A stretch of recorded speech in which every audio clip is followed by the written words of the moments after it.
Radhe Radhe, good morning, শুভ সকাল বন্ধুরা। তোমরা কেমন আছো? আশা করছি ভালো আছো। তোমাদের ভালোবাসা আশীর্বাদে আমরাও ভালো আছি। আমি রুমির পরিবারে অসংখ্য অসংখ্য ভালোবাসা জানিয়ে আজকের দিনটা শুরু করলাম।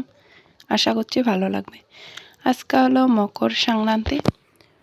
তো সকালবেলা উঠেই আজকে সকালবেলা উঠেই আগে প্রথমে স্নান করতে হয়। সব কাজকর্ম শেষ করে স্নান করে চলে আসলাম।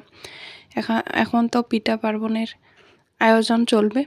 তো আগে স্নান করে পুজো দিয়ে নিব, তারপরে আমি রান্না করতে ঢুকে পড়ব। আর কি পিঠা করি সবটাই শেয়ার করব, দেখতে থাকো। তো আগে চুল মাথা ধুয়ে চুলটা আগে একটু সাজুগুজু করে নেব, তারপরে পুজো দিতে চলে যাব। তো আজকে সকালে অনেক ফুল খোঁজাখুঁজি করলাম, একটা ফুলও পাইনি। তো এমনি পুজো দিয়ে নিলাম। তো পুজো দিয়ে চলে আসলাম রান্নাঘরে। তো রান্নাঘরে এখানে দুধ বসিয়ে দিয়েছি, 2 লিটার দুধ এইখানে। তো দুধ দিয়ে করব দুধের পিঠা। তো নারকেলটা এখানে কিন্তু কুড়িয়ে রাখা হয়ে গেছে। তো নারকেল কুড়ানোর পর তো আমি পিঠাটাও রেডি করে নিচ্ছি। এখানে সোনা আর আমি, তা সোনা মোবাইলটা ধরছে, আমি পিঠাগুলো করছি। তাই এটা এক ধরনের বিস্কুটের মতো পিঠা। তো এটা বিস্কুটের মতো করি, তেলে ভাজে নিলেই রেডি। তো এই পিঠাটা সোনা অনেক পছন্দ করে, তার জন্য আমি সোনার জন্য স্পেশালি এই পিঠাটা করলাম। তো আর আমার পিঠা দেখো সব কিন্তু রেডি হয়ে গেছে। তো আমার পিঠা ভাজা কমপ্লিট। এখন এইখানে দেখো থালার মধ্যে রেডি করছে। এইখানে দিদি ওরাকে দিয়ে আসবো, দিয়ে আসে আমরাও খাওয়া দাওয়া করব। তোমাদের দাদাভাই কিন্তু খাওয়া দাওয়া করছে, ওইখানে চা বানিয়ে দিলাম, চার সঙ্গে পিঠা খাওয়া দাওয়া করছে। সেটা কিন্তু আর শেয়ার করা হয়নি। আমি দিয়ে আসি, খাওয়া দাওয়াটা করব। তাই এখানে দেখো আমি কিন্তু সব পিঠে বানাই নাই, আর বাকিটা লাড্ডু এগুলা পিঠা কিনে আনা হয়েছে। আর চালের গুঁড়োটা প্যাকেটটা সেটা দিয়ে কিন্তু আমি বানানো পিঠাগুলো বানাইছি। তো এটা আগে করে রাখা হয়েছে, পরে অ্যাড করে দিয়েছি। আর দই, এই লাড্ডু এগুলা সব কিছু কিনে আনা। এখানে তো কেনার বাইরে আর কিছু পাওয়া যায় না, তার জন্য কিনে আনে। আর সোনায় বলছে যে দই চিড়া খাবে। তো এত ঠান্ডার মধ্যে আর দই চিড়াটা খালো না, দইটা আবঙে রয়ে গেছে।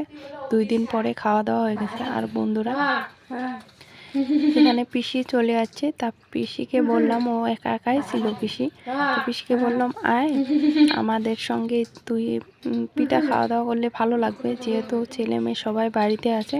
পিসির নাকি অনেক মনে পড়ছে। তা পিসিকে বললাম ওগুলা চিন্তা করার দরকার নেই, আমাদের এখানে চলে আয়, চলে আসলে সবাই মিলে খাওয়া দাওয়া করলে বেশি ভালো লাগবে। তা দুপুরে লুচি আর ডিম দিয়ে আলুর দম করছি, সেটাই খাওয়া দাওয়া করছি।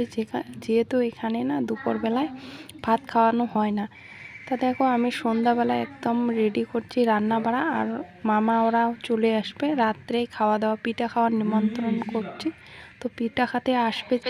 তো আমার রান্না বাড়া কমপ্লিট, মামারা চলে আসছে। তো মামারদেরকে খেতেও দিলাম পিঠা।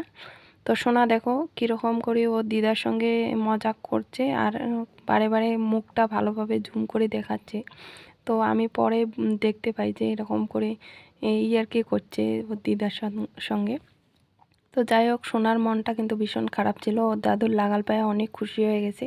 তাই এবার কিন্তু শ্বশুরবাড়িকে অনেক মিস করছে যাওয়াবার, যেহেতু সবাই মিলে একসঙ্গে খাওয়া দাওয়া করছে, বেশি ভালো লাগছে। কিন্তু আজকা মা বাবা ফোন করছে সকালবেলায়। তা সোনা ঠাকুমা ঠাকুরদারকে কথা শুনে অনেক মনটা খারাপ ছিল।